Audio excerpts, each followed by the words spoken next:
조직 생활 26년인데 아직도 이 자리 앞에 서면 떨립니다. 얼마만큼 내공이 있어야 될지 모르겠어요. 제가 발표할 주제는 그 4차 산업혁명 시대 디지털 트랜스포메이션 어떻게 할 것인가. 오늘 여러 가지 세션들이 이어지는데요. 이어지는 세션들의 총론적인 부분들, 어떻게 보면 인트로에 대한 부분들이 될 거라고 인트로에 대한 부분이라고 생각하시면 될 것 같습니다. 우리를 현재 이 자리에 있게 한 이 4차 산업혁명이 어떻게 지금 등장하고 있는가, 그리고 거기에 대응해서 은행들은 무엇을 하고 있는가, 그리고 이 시장은 앞으로 무엇을 해야 되는가를 중심으로 약 30분 동안 말씀을 드리겠습니다. 제가 본격적으로 시작하기에 앞서서 영화 하나를 준비했는데, 이 영화 아시나요? 네. 보신 분들도 있고 안 보신 분들도 있을 텐데, 선이라는 영화입니다. 선이라는 영화인데, 이 80년대 고등학교를 같이 이 친구들이 만나서 자기들이 학교를 다녔던 옛날 시절을 회고하는 그런 영화입니다. 여기에 보면 이 하춘화라는 친구가 나옵니다. 하춘화라는 친구. 이 서클, 7명이 실공기랑 같은 거죠. 이 서클의 그 리더인 친구가 이 하춘화입니다. 커서는 이렇게 되죠. 이제 진희경이 이제 하춘화 역할을 하는데, 나중에 보니까 이 진희경이 매우 성공한 여성 사업가로 나옵니다. 진희경이 어떻게 돈을 많이 벌었을까요? 고등학교. 혹시 아시는 분? 모르시나요? 모르시는 게 아마 당연할 겁니다. 왜냐하면 영화에는 진희경이 어떻게 돈을 벌었는가에 대해서 나오지 않습니다. 하춘화가. 하지만 영화를 자세히 보면 힌트가 나옵니다. 한번 보실까요? 게임 잘하는 사람이 배우 받는 시대가 온다니까. 전화통화도 걸어다니면서 하고. 누가 올까? 자기네 나왔겠지? 컴퓨터도 막 들고 다닐 거야. 거기서 편지도 쓰고 라디오도 보고. 어머, 라디오를 듣는다고? 그치? 이랬대. 그걸로 사업하면 대박인데. 소설 쓰십니다. 왜? 미래에 물도 사 먹는다고 하고 그러지 그러냐? 야, 얘가 미래에는 전화기로 막 사진도 찍고 텔레비도 보고 그런 데를 전부 다.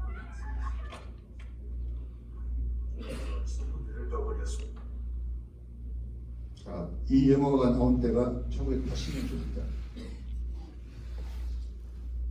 이 80년대 앞으로 세상이 어떻게 변할 것을 예견하고 거기에 대응을 했기 때문에 이 친구가 얘기를 하고 있죠. 세상은 앞으로 이렇게 변할 것이다. 그리고 그걸로 사업을 하면 대박인데, 라는 말에서 우리는 영화에서 이 하춘화라는 친구가 어떻게 돈을 벌었는지 설명하지 않아도 추측을 할 수 있거든요. 제가 오늘 말씀드리고자 하고 싶은 그 주제 중에 하나가 이겁니다. 여러 가지 4차 산업혁명이네, 블록체인이네, AI네, 클라우드네, 빅데이터네, 이런 기술들이 핵심이 아닙니다. 본질은 그러한 기술들을 통해서 앞으로 펼쳐질 미래의 변화입니다.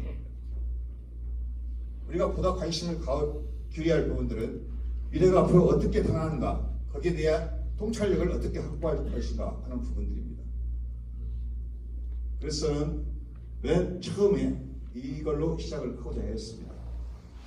우리가 둘러싼 환경은 지금 앞으로 어떻게 변하고 있는가, 그리고 그 안에서 우리가 성장하고 발전하기 위해서 무엇을 해야 하는가, 이것이 오늘 제가 여러분께 말씀드리고자 하는 핵심 내용입니다.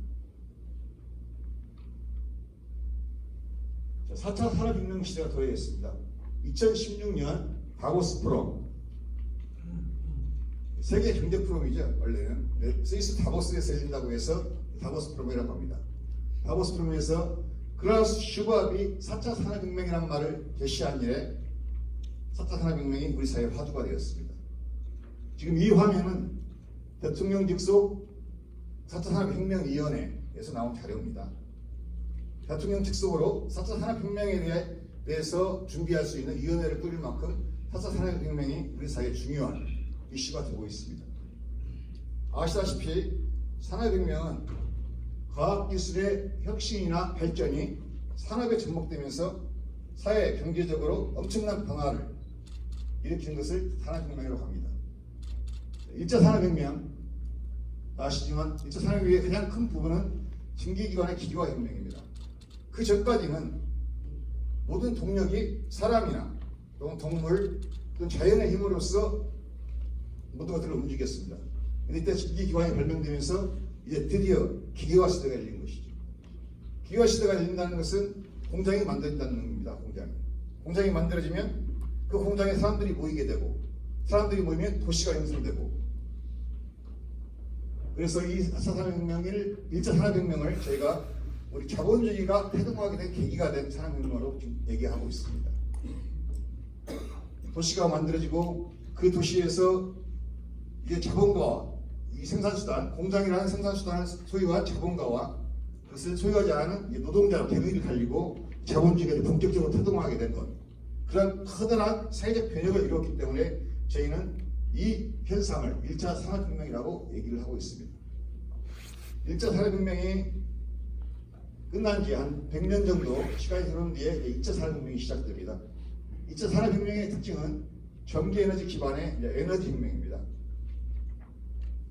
전기에너지라는 안정적인 에너지를 확보함으로써 이제 기계가 보다 정교해지고 거대해질 수 있었습니다. 그리고 또한 그러한 기계의 힘에 의해서 그때 등장한 컨베이어 벨트 시스템이 등장하게 됩니다. 그 전까지는 사람들이 여기저기 옮기다니면서 작업을 했는데 이제 사람들이 그 자리에 가만히 앉아 있으면 쭉 저희가 작업할 것들이 이제 오게 되죠. 이로 인해서 작업을 단순한 작업으로 굉장히 생산성이 이제 극대화된 그런 세상을 맞게 됩니다. 그리고 또한 전기에너지 기반의 2차 산업혁명에서 크게 나타난 것 중에 하나가 그 석유와 철강을 활용한 기계화 혁명입니다. 중화학공업이 이제 발달되면서 2차 산업혁명 때부터 우리 경제의 규모가 엄청나게 커지게 됩니다.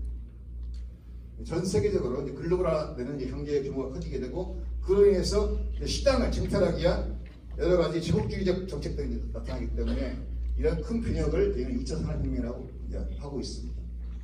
3차 산업혁명은 다 아시다시피 컴퓨터와 인터넷에 기반한 지식정보의 혁명입니다. 3차 산업혁명의 가장 큰 의미를 가지는 것은 이 전까지는 이 정보의 주도권, 정보의 주체가 매우 소수한테 한정되어 있다는 것입니다. 그런데 3차 산업혁명이 되면서 지식과 정보가 대량으로 생산되고 유통되면서 누구나 접근이 가능한 시대가 되었습니다. 그러면서 이제 드디어 개인들이 역사의 전면으로 등장할 수 있는 계기가 된 것이 3차 산업혁명입니다. 그리고 이제 4차 산업혁명 시대입니다. 사실 그 4차 산업혁명에 대해서는 전문가들 사이에서도 정확히 개념이 무엇이다. 그리고 4차 산업으로 인한 우리 사회가 어떻게 변화될 것이다. 어떤 영향이 있을 것이다에 대한 논란이 많은 부분들이 있습니다. 하지만 4차 산업혁명 시대에 여러 가지 ICT 기술이나 여러 가지 진보된 기술들이 융합되면서 우리 세상에 우리가 생각지 못한 엄청난 변화를 일으킬 것이라는 데에는 모두가 동의를 하고 있습니다.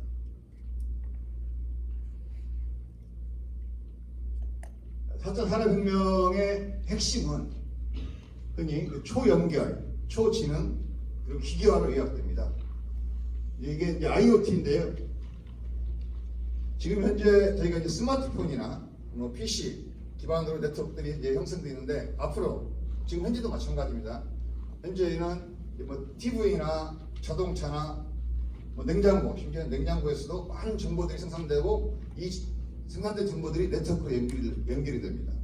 이걸 이제 빅데이터라고 하는데 이렇게 많이 생산된 그 데이터들을 이제 분석하고 그리고 활용해서 또 새로운 가치를 만들어내는 것, 이게 4차 산업의 총 연결성이 가지는 중요한 의미입니다. 초지능 사회라고 합니다. 인공지능 시대 같은 데 돌아가는 것이죠. 최근에 우리나라를 방문했던 손정희 회장이 지금 가장 중요한 것은 무엇이냐, 문재인 대통령 만나서 말씀하셨죠. 첫째는 AI다, 둘째도 AI다, 셋째도 AI다. 이제 인공지능이 가장 중요한 시대가 되었습니다. 과거의 인공지능은 사실 제한된 범위 내에서 시키는 일만 할 수 있는 어떤 도서 같은 역할이었습니다. 도서 같은 역할. 인간이 주입된 정보를 바탕으로 어떤 것들을 이제 해석해내는, 그러니까 엄격한 의미에서 인공지능이라기보다는 어떤 패턴을 찾아내는 그런 방식이었습니다. 근데 오늘날의 인공지능이 무서운 것은 얘가 스스로 학습하고 판단할 수 있다는 겁니다. 딥러닝 기술이 적용된 거죠. 과거의 인공지능은 여러 패턴만을 분석을 하기 때문에, 많은 정보를 받아 패턴만을 분석하기 때문에 인간을 이기기가 굉장히 어려웠습니다. 그래서 경우의 수가 한정된 것들, 예를 들면 체스나 퀴즈 대회에서는 인공지능이 인간을 이겼지만 경우의 수가 무한대라고 알려진, 예를 들면 바둑 같은 경우에서는 인공지능이 인간을 이길 수가 없다. 이것이 정설이었습니다. 근데 2016년 알파고, 얘는 딥러닝에 의해서 스스로 학습하는 인공지능입니다. 이 알파고가 등장하면서 드디어 바둑에서도, 경우의 수가 무한대로 알려진 바둑에서도 인공지능이 인간을 앞서게 것이 열리게 된 겁니다. 이세돌, 이번에 은퇴를 했는데, 이세돌과 대국을 해서 5번 대국을 했는데 그중에 인공지능이 4번을 이기고 1번은 이세돌이 이겼습니다. 근데 이세돌이 정말 대단한 거예요. 앞으로 지구상에서 인공지능을 이긴 유일한 아마 바둑 기사로 기록되지 않을까 이렇게 생각됩니다. 지금 과학자들이 전망하기에는 2029년이 되면 모든 영역에서 인공지능이 인간을 앞설 거라고 합니다. 이제 인간이 인공지능을 경쟁해야 되는 그 시대가 된 겁니다. 그리고 4차 산업의 혁명의 특징을 제가 말씀드리기 위해서 2가지 예를 들었는데요. 여러분 어떤 회사를 선택하시겠습니까? A 회사는 첫날 100만 원을 주고 매일 100만 원씩을 해서 30일간 지급을 합니다.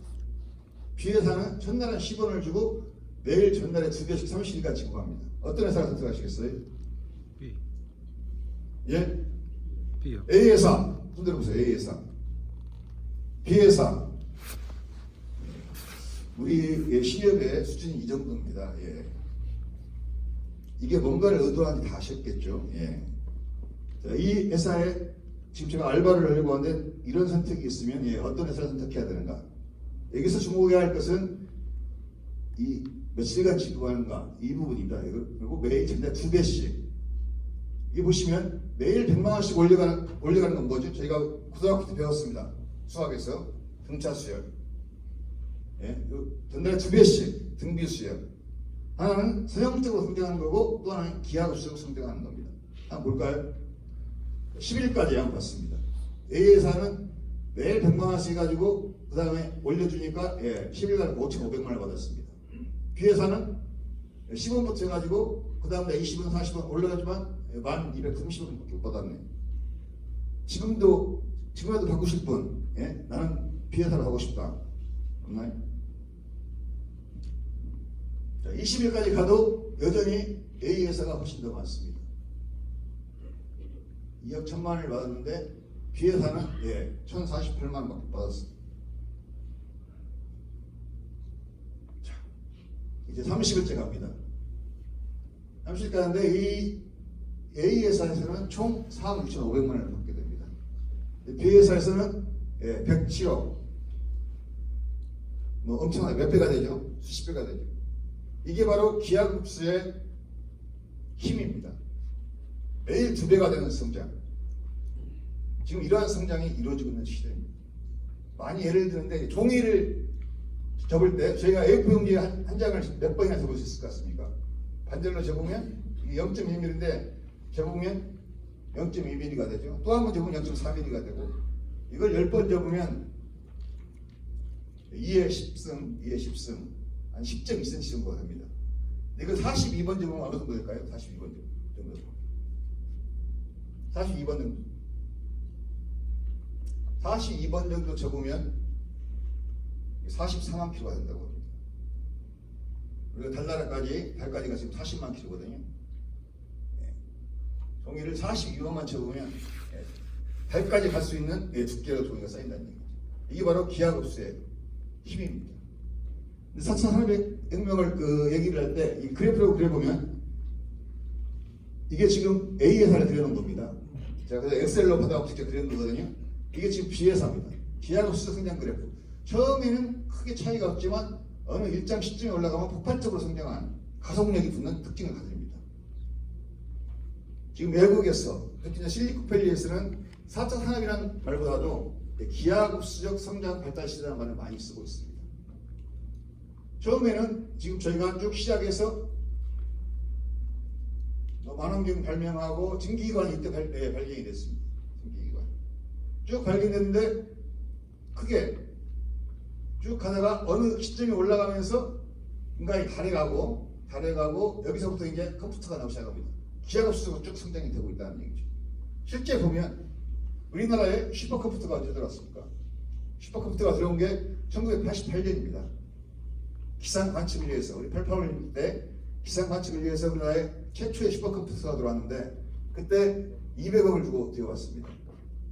근데 그때 들어온 슈퍼컴퓨터의 성능이 지금 현재 갤럭시 S6 정도 수준이라고 합니다. 거의 30년 동안 2만 배가 성능이 증가하는 거죠.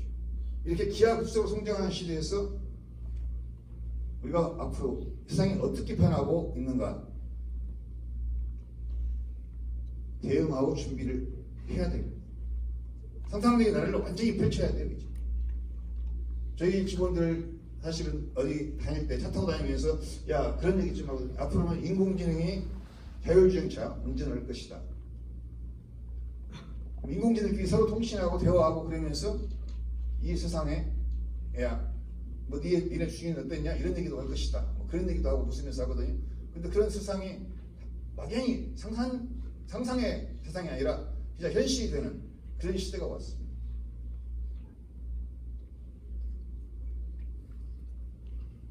사차 산업혁명은 산업의 사회구조 전반에 혁신적인 변화를 일으킬 걸로 지금 예상이 되고 있습니다.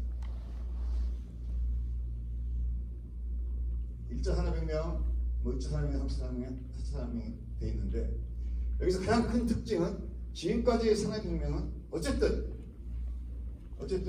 산업혁명은 비용 절감과 생산성 향상을 위해서 계속 진행되어 왔습니다.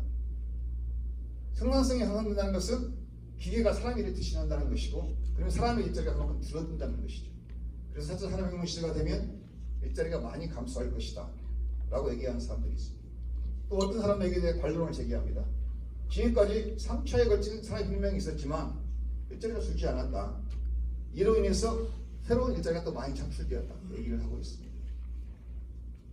근데 분명한 것은 일자리가 줄 거라고 사람들은 예상을 하고 있습니다. 왜냐하면 생산성이 향상되니까. 근데 이 준 일자리를 어떻게 사람들은 채워나갈 것인가? 과거의 역사에서 보면 그 줄어든 일자리를 메꿔주는 게 있습니다. 노동시간이 단축됩니다. 1차 산업혁명 시대에는 뭐 애들 5살, 6살 꼬마들까지도 하루에 16시간씩 공장에서 일을 했습니다. 근데 산업이 점차 고도화되면서 이제 아동 노동 금지시키고 그리고 뭐 주 5시간 근무제 이런 것들이 나타납니다. 아마 4차 혁명 시대가 되면 매우 우리의 그 일하는 시간이 많이 줄어들 거라고 생각을 합니다. 그리고 또 하나 등장한 것이 이제 서비스업을 통해서 그런 줄어든 일자리를 보충하는 겁니다. 매우 불행하게도 금융보험 관련직이 우리가 조사를 해봤는데 연합뉴스에서 고용정보에서 조사를 해봤는데 금융보험 관련직이 가장 그 일자리가 감소될 것이라고 지금 전망을 하고 있습니다. 바꿔 말하면 금융보험 쪽에 기계가 인간을 대체할 그런 일들이 많다는 얘기죠. 미래의 공장에는 딱 앞으로는 그 사람 한 명하고 개 한 마리만 있으면 된다고 그래요. 아무리 큰 공장이라도. 개는 왜 있겠어요? 공장에? 개는 왜 있을까요? 사람 비피하지 말라고. 사람은 왜 있습니다. 예, 맞습니다. 그거 말씀하셨네요. 예, 개밥 풀려고. 아무도 필요 없는 이제 그런 세상이 온다는 얘기죠. 인공지능 사람처럼 돈 더 달라고 하지 않습니다. 애들 잠도 안 잡니다. 여러분이 사장이라면 누구 쓰겠어요? 당연히 인공지능 쓰죠.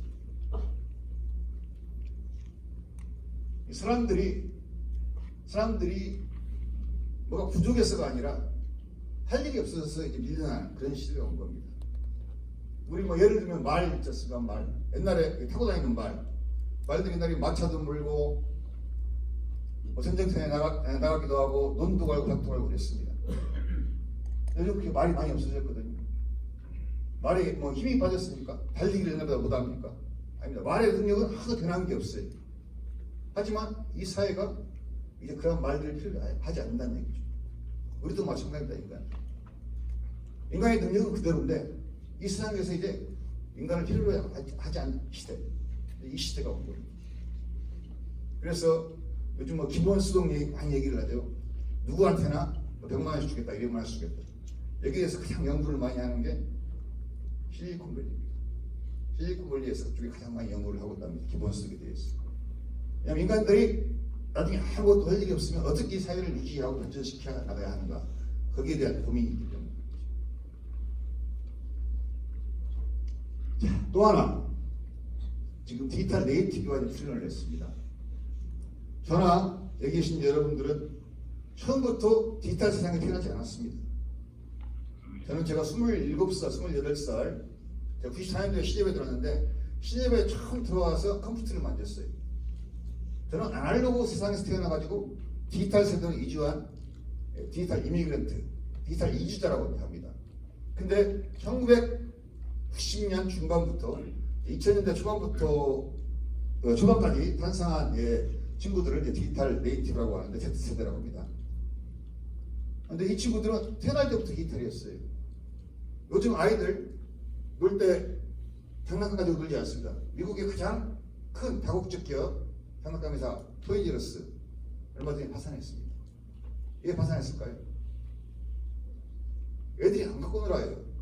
예전에 딸랑이 주고 막 그랬었는데 장난감 주고 쓰는데 애들이 안 놉니다. 다 태블릿이나 스마트폰이나 이거 다 치다보고 있어요. 유튜브 보고 거기에서 뭐 하는 거 보고 요즘은 그런 세상이라는 얘기죠.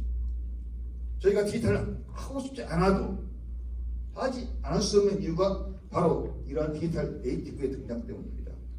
디지털에 가장 익숙한 친구들, 이 친구들은 텍스트 별로 좋아하지 않습니다. 이미지나 동영상을 훨씬 더 좋아합니다. PC나 텔레비전 별로 안 좋아합니다. 스마트폰 좋아합니다. 매우 개성을 존중하고 그런 친구들입니다. 그리고 지루하고 기다리는 거 못 참습니다. 이런 친구들을 이제 우리가 상대를 해야 됩니다. 이 친구들이 소비의 주체로 나타나고 그럴 때 우리는 계속 옛날 것만 고집한다면 결국 우리가 쓸 자리가 없다는 얘기입니다. 그래서 우리도 디지털을 해야 되고 모든 기업들이 여기에 나선 이유입니다. 디지털에 대한 산업에 들어가서 공부가 좀 많은데요. 요즘 정부의 주도권이 기관 중에서 고객 중심에 이동했다. 드디어 이제 고객이 주인이 된 겁니다. 이제 고객한테 선택받은 기업만 생각할 수가 있는 거죠. 서비스 대량 생산 체제에서 고객 맞춤 생산 변화됐습니다. 대량 생산은 이게 싸기 때문에 생산하기 싸기 때문에 대량 생산을 했습니다. 근데 이제는 고객 맞춤형 생산, 빅데이터에서 고객의 정보를 분석하고 거기에 적합한 최상의 상품을 제안하는 고객 맞춤형 생산을 한다 하더라도 비용이 초과비가 들지 않는 세상이 되었습니다. 3대를 통한 간접거래, 3대는 직접거래. 우리 뭐 제가 사는 동네에 카페, 맘카페가 있더라고요. 맘카페만 보더라도 직접 그 안에서 거래를 합니다. 이거 다 아시는 내용일 겁니다. 거래 시간, 거래 장소 제약이 없습니다. 우리가 중국의 광군제 11월 11일이죠. 우리는 빼빼로 있는 광군제입니다. 광군제 가서 직접 직구를 합니다. 미국의 블랙 프라이데이 이제 곧 오겠네요. 11월 넷째 주 금요일부터 시작되죠. 블랙 프라이데이 직접 직구할 수 있는 그런 세상입니다. 커뮤니케이션 이 쌍방향입니다. 경쟁 범위 정해지가 좁네. 업종을 본 새로운 플레이. 이제 범위가 없어요. 호텔 업계가 에어비앤비하고 경쟁해야 되고요. 부동산 중개업이 다방, 직방하고 경쟁해야 됩니다. 그런 세상입니다. 이 모든 것을 가능케 하는 것이 플랫폼입니다. 플랫폼. 그래서 4차 산업혁명 경제의 특징을 플랫폼 경제라고 합니다. 그래서 모두가 그 플랫폼을 구축하고 플랫폼의 경쟁력을 강화하기 위해서 굉장히 노력을 하고 있습니다. 카카오 그냥 뭐 문자 메시지 주고받고 있는 카카오톡이 오늘날 이렇게 크게 성장하고 발전하고 제가 누가 얘기할 수 있겠어요? 플랫폼을 가지고 있기 때문에 그 강력한 플랫폼을 기반하에서 모든 플레이들을 참가시키는 거예요. 플랫폼 경제는 그런 특성을 가지고 있습니다. 우리가 이제 플랫폼이라고 하면 어떤 기차역에서 뭐 기차를 타거나 또 다른 내리거나 헌사들이 만나는 공간입니다. 근데 강력한 네트워크상에서 강력한 플랫폼을 가지고 있으면 그 플랫폼의 가치에 공감하는 사람들이 거기에 참여하게 되면 또 새로운 그 비즈니스를 하고자 하는 사람들이 거기에 참여해서 수요와 공급, 생산과 판매를 하는 그런 시스템이 만들어지게 됩니다. 그러니까 쿠팡 보시면 아시겠지만 작년 1조 배송을 했습니다. 지금 누적 배송이 3조입니다. 그런데도 계속해서 새로운 투자금이 들고 그게 유지하는 것이 강력한 플랫폼을 형성을 하게 됩니다. 그 플랫폼에 기반해서 앞으로 비즈니스를 계속 만들어갈 수 있다고 믿는 투자들이 많기 때문에 그냥 계속 유지되고 발전할 수 있는 것입니다.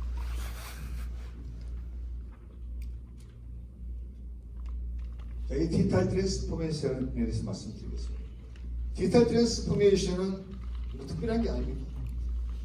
그냥 우리의 모든 것을 디지털화하겠다. 우리가 그냥 디지털 회사가 되겠다. 이렇게 보시면 될 것 같습니다. 왜냐하면 디지털 환경에 적합하게 자신을 변화시키지 않으면 살지 못합니다. 생존하기 위해서.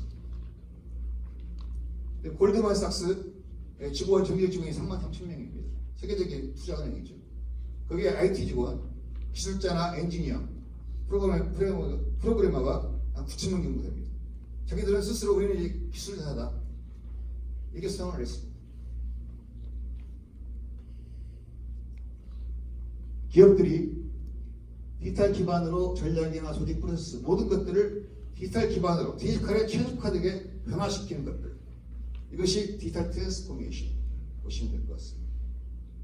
그냥 그대로 뭐 해석하면 디지털 전환, 디지털 변형 뭐 이렇게 해석을 하시면 될 것 같은데, 그냥 일반 회사가 제조업이 IT 회사가 되겠다 이렇게 보시면 됩니다. 현대차 정의선 부회장이 그런 얘기를 했죠. 우리도 이제 기술 회사가 되겠다. 자동차도 이제 전자제품이다. 이렇게 이제 변화시키는 겁니다. 그러기 위해서는 의사결정 방식이나 어떤 조직 구조나 이런 것들도 디지털에 최적화되게 변화해야 됩니다. 디지털 트랜스포메이션의 전략을 보시면 특징은 고객 중심적인 관점에 생각한다. 고객 경험이란 말 굉장히 중요하게 많이 나타날 겁니다. 이 다음에 그 서영 컨설팅에서 이제 그 백미선 이사가 할 내용들인데 고객 경험이나 이런 부분들 많이 다룰 거고요. 그 기업의 그 신속한 의사결정에 대해서 이제 IT 프로그램을 활용하는 것이 일반적인 겁니다. 데이터를 분석해서 경영에 필요한 의사결정을 지원하는 그런 그 인프라 활용이 저희 일반화에서고요. 가장 중요한 부분이죠. 기술 자체가 아닙니다. 기술 자체가 아니라 이 기술을 활용해서 어떻게 비즈니스를 혁신하고 개선할 것인가, 모든 초점이 맞춰져 있는 거죠.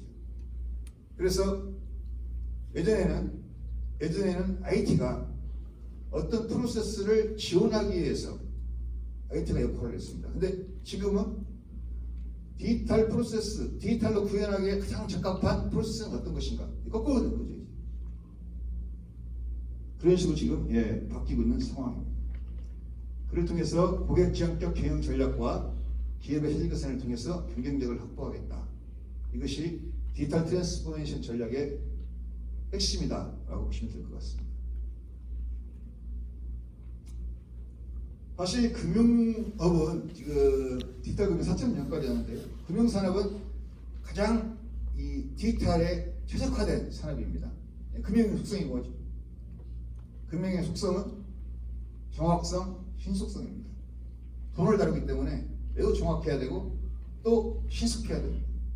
근데 그런 것들이 가장 가능하게 되는 부분들이 디지털이기 때문에 금융은 가장 디지털에 최적화되게 발전이 되어왔습니다. 1999년에 인터넷 뱅킹이 생겼고요. 2003년에 디지털 금융 2.0에서 모바일 뱅킹이나 칩에 의한 모바일 뱅킹이고 2009년부터는 본격적으로 스마트폰 뱅킹이 이제 시작됩니다. 2014년에서는 여러 가지 서비스가 융합된 디지털 금융이 이제 시작되고 있고요. 저희 신협 같은 경우에는 인터넷 뱅킹을 언제 하시나요? 신협 2001년. 스마트폰 뱅킹은 2011년. 2011년. 은행보다 한 2년 정도 격차를 두고 저희가 이제 쫓아가는 패스트 팔로우를 지금 하고 있습니다.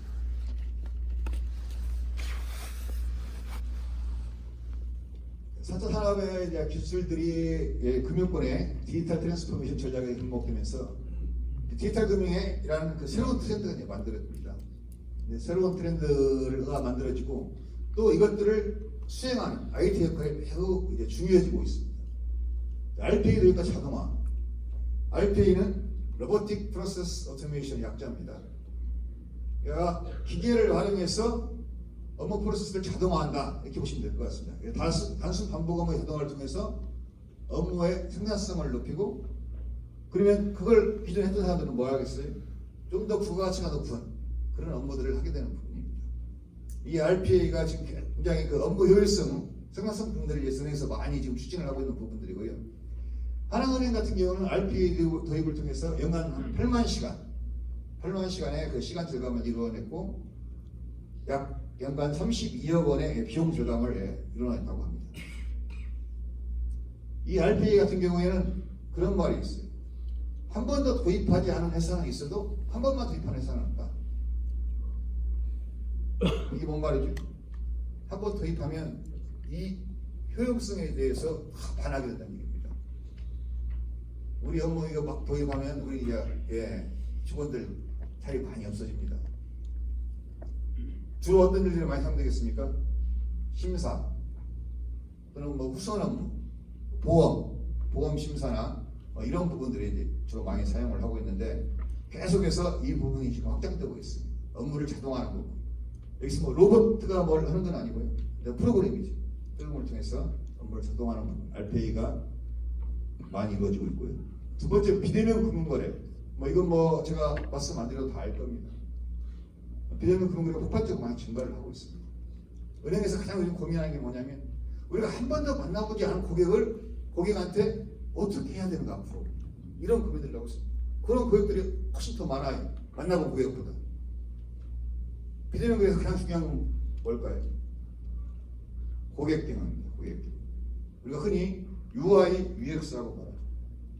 비대면 금융거래가 매우 발달된 카카오뱅크 같은 경우에는 UI, UX를 담당하는 팀이 그 카카오뱅크에서 왕입니다. 왕. 아무도 뭐 전략부서, 기획부서, 인사부서 아무도 거기한테 말을 못해요. 예산부서 이렇게 하는. 왜냐하면 그게 그 기업의 생존과 직결된다고 거기를 보고 있습니다. 그래서 카카오뱅크를 보면 뭔가 다른 완전히 사용자 중심으로 설계된 그 UI, UX를 볼 수가 있는 겁니다. 그런 것들을 밀어주고 지지하는 것이 그 회사의 힘이죠. 빅데이터에 이제 맞춤형 금융 서비스, 고객 정보와 대량의 금융 데이터 분석을 통해서 이 사람한테 가장 적합한 상품이 무엇인가 추천하고 제안하는 이런 서비스가 시작되고 있습니다. 생활금융 서비스라고 하는데요. 이 사람이 요즘에 방문하는 곳이 어디 뭐 예식장도 가고 뭐 여행사도 알아보고 나가면 바로 판단을 합니다. 결혼하고 있네? 이 사람이 결혼하려고 하면 뭐 집을 마련해야 되는데 집에 맞는 무슨 있을까? 이렇게 추천해 줄 수 있는.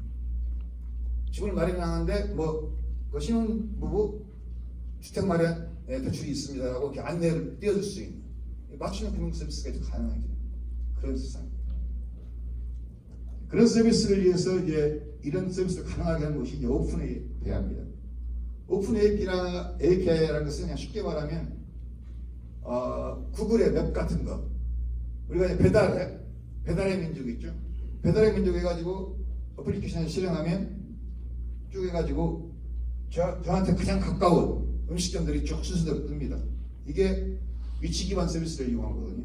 이 위치 기반은 구글의 맵 정보를 이용해서 가져옵니다. 근데 배달의 민족에서 그런 웹 정보를 다 만들 수는 없거든요. 그래서 구글에서 만든 남이 만들어놓은 그 어플리케이션, 이것이 이제 오픈되어 있습니다. 누구나 사용할 수 있도록. 유료도 있고 무료도 있는데 그걸 갖다가 어플리케이션을 만드는 겁니다. 은행에서도 이런 자기가 가지고 있는 API, 우리 신호도 API가 있는데 그런 API를 오픈해가지고 다른 핀테크 업체들이 이걸 기반해서 어떤 서비스를 만들고 개발하게 하는 그런 것들이 되겠습니다. 이게 가장 잘 되고 있는 데가 이제 NAC 농협은행인데요. 작년에까지 해서 올 6월까지 해서 1조 3천억 정도 거래가 여기서 발생을 했다고 합니다. 핀테크 업체들이 여기와 농협에 어플리케이션을 이용해서 여러 가지 서비스를 개발하는 거죠. 이를테면 아파트 공과금 관리 서비스. 이거 은행들이 다 못 만들거든요. 다 못 만드는 부분인데 핀테크 업체들이 이거 필요하겠다고 만들어서 여기서 발생한 거래에서 수수료를 받아가는 거예요. 그렇게 이제 만드는 거죠.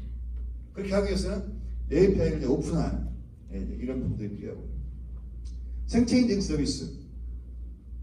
생체인증 서비스 굉장히 금융의 가장 큰 어려움 중에 하나가 부인입니다. 부인 방지를 하기 위해서 저희가 뭐 자서를 하세요, 따라서 똑같이 쓰세요, 뭐 이런 것도 여러 가지 하고 있잖아요. 생체인증 서비스를 통하면 그게 한 방에 해결됩니다. 생체인증도 여러 가지가 있는데 저희가 그런 고민을 많이 했어요. 사실 어떤 생체인증이 마지막 생체인증이 될 것인가. 뭐 지문 우리가 만약에 도입한다고 하더라도 이게 또 다른 걸로 바뀌면 그것도 도입해야 되고 그러면 중복수가 되기 때문에 많은 고민을 했는데 그래서 쭉 저희는 살펴보고 있습니다. 트렌드. 그래서 이것들이 일반화되고 한 부분들을 선택하려고 자세한 내용은 아마 되게 다음 시간에 이제 설명해 드릴 건데요. 생체인증 서비스에서 최고 갑이 지금 안면인식 서비스입니다. 중국에서는 작년에 그 뉴스에 나온 건데 6만 명이 모인 콘서트장에서 한 사람이 검거가 됐어요. 어떻게 검거가 되냐면 이게 형제사범인데 계속 수배를 피해서 도망다녔습니다. 근데 그 자리에서 그냥 딱 자리에 앉자마자 경찰들이 가서 딱 잡아내고 했어요. 다른 뭐 특별한 기술이 있어서 그런 게 아닙니다. CCTV를 툭 찍어가지고 얼굴 딱 인식을 해서 이놈이네. 이게 중국에서는 이제 엄청나게 많이 하고 있습니다. 발생을 하고 있습니다.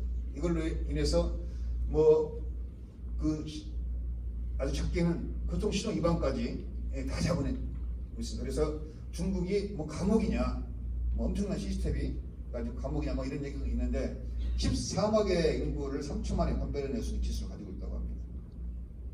중국이 한계 갑이에요. 이 안면인식 쪽에서. 왜냐하면 다른 나라에서는 우리나라 같으면 딱 그게 한번 나오면 당장 데모하는 거죠. 아니 이게 지금 무슨 이런 나라가 있냐고, 내 개인정보가 뭐고 이런 것들이 나오는데 중국은 그런 부분이 좀 약합니다. 그러다 보니까 그런 시장들이, 그런 기술들이 굉장히 발달될 수 있는 그런 토대가 되었다는 거죠. 이런 부분들이 주요 이제 금융의 트렌드로 지금 등장을 하고 있고 여기에 따라서 이제 IT의 역할도 매우 지금 중요해지고 있습니다. IT가 과거와 같이 여기에서 요청하는 서비스를 지원하는 역할에 그치지 않고 이 비즈니스 파트너로서 역할을 하고 있고요. 그리고 또 IT가 여러 가지 비즈니스 요구에 따른 최적화 솔루션을 제공해야 되는 부분들, 그리고 또 의사결정을 지원해야 하는 부분들, 그리고 업무 생산성이나 관리 프로세스를 키워야 하는 부분들에 적극적인 역할들을 하고 있습니다. 이에 따라서 이제 은행들도 디지털 트랜스포메이션을 본격적으로 추진을 하게 되는데 디지털 전환을 위한 조직 정비, 가장 중요한 부분 중에 하나죠. IT는 디지털 트렌드는 잘 알고 있지만 비즈니스는 잘 모릅니다. 현업은 비즈니스는 잘 알고 있지만 IT 기술은 잘 모릅니다. 그래서 이것들을 융합해서 움직이는 조직을 이제 움직이는 디지털 조직을 만들고 전담 조직화하는 부분들이 많이 은행들이 모든 은행들이 다 디지털 전담 조직을 두고 있습니다. 그리고 디지털 전담 조직은 다 부행장급을 두고 있어요. 부행장급을. 근데 IT 조직 내에 두지 않고 IT 조직 바깥에 그리고 현업과 IT의 중간 사이에서 이제 두고 있는 게 특징입니다. 근데 아직까지도 디지털 그 전환의 특징은 소매금 중심으로 지금 이루어지고 있고요. 그리고 이제 이게 어느 특정 부분만의 디지털 트랜스포메이션이 아니라 조직 전체가 전사적으로 디지털 전환을 추진하는 그런 움직임이 보이고 있습니다. 이걸 보시면 뭐 아실 수 있을 것 같은데요. 저희가 은행 지점이 계속 감소를 했습니다. 많이 감소하고 은행원 전체가 12만 명에서 11만 명으로 감소를 했는데 IT 직원들은 계속 늘고 있어요. IT 직원은 계속 늘고 있습니다. 그래서 전체 직원의 한 3.8%가 IT 직원이다. 이걸 보시면 은행들이 이제 IT에 대한 투자를 얼마만큼 늘리고 있다는 부분을 알 수가 있을 겁니다. 이건 이제 금감원 자료인데요. 2019년 디지털 전환 추진 사업 계획을 보면 은행들이 많이 이게 지금 파란색이 은행이거든요. 많이 관심을 가지고 있는 거 17개 은행들을 조사를 겁니다. 금감원에서.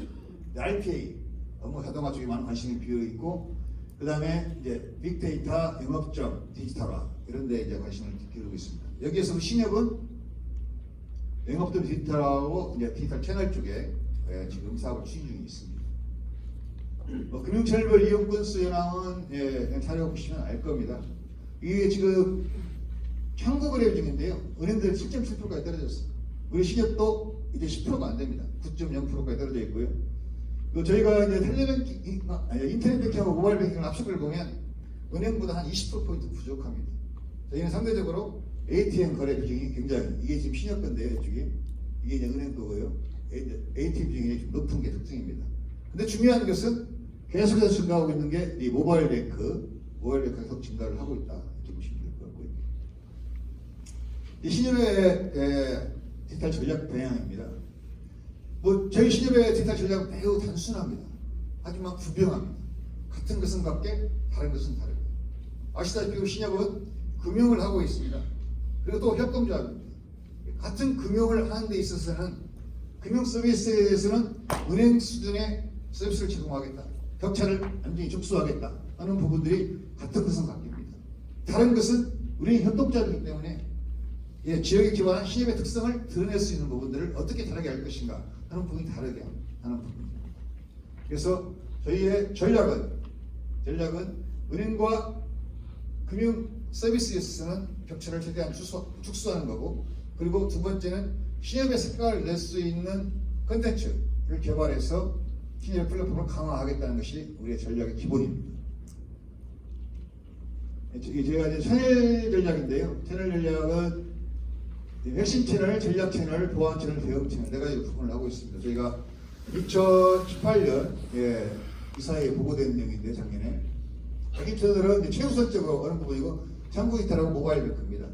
왜냐하면 창구 디지털은 창구는 우리한테 가장 대체가 불가능한 이런 채널이기 때문에 모든 것이 시작되기 때문에 창구하고요. 모바일 뱅크 가장 요즘 핫한 부분이기 때문에 이걸 핵심 채널로 하고 있고, 전략 채널은 우선적으로 하겠다. 이것은 우리가 은행보다 잘할 수 있는 영역입니다. 우리가 과거에 오랫동안 직검이나 이런 걸 통해서 많이 가져졌기 때문에 이게 태블릿 프렌치입니다. 이 핵심 채널과 전략 채널이 우리가 2020년 내년도에 중점적으로 추진한 사업입니다. 모바일 뱅크가 내년 1월 정도에 오픈이 되고요. 그리고 태블릿 프렌치하고 디지털 창구 내년 7월, 8월 정도에 오픈이 되게 됩니다. 그래서 이 채널들이 서로 연계돼서 일관된 고객 경험을 제공하겠다는 것이 우리 전략입니다. 두 번째 이제 데이터 활용 전략인데, 디지털 마케팅 시스템을 구축하는 게 우리의 목표입니다. 마켓 사이드하고 채널 사이드에서 들어온 다양한 정보를 분석하고 그리고 최적화해서 마케팅이나 어떤 콘텐츠 관리에 활용하겠다는 부분들입니다. 그걸 통해서 효동적으로 다시 이 마켓 사이드로 피드백하는 그런 모양이 되겠습니다. 선지적 대응하고 맞춤형 상품을 제안하겠다는 부분들입니다. 시간이 없어서 정신이 없네요. 죄송합니다. 내년도에 이제 할 사업입니다. 내년도 사업은 여러 가지 데이터 활용 사업 중에서 저희가 우선적으로 할 사업은 CRM 영역 중에서 조합의 수주가 높은 부분부터 숫자로 개발을 하겠다.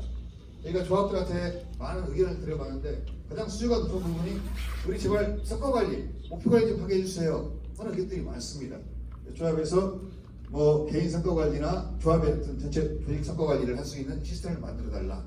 그래서 이 성과관리에 대한 부분들을 우선적으로 만들어갈 생각이고요. 두 번째는 이제 조합원 정보에 대한 싱글뷰 화면.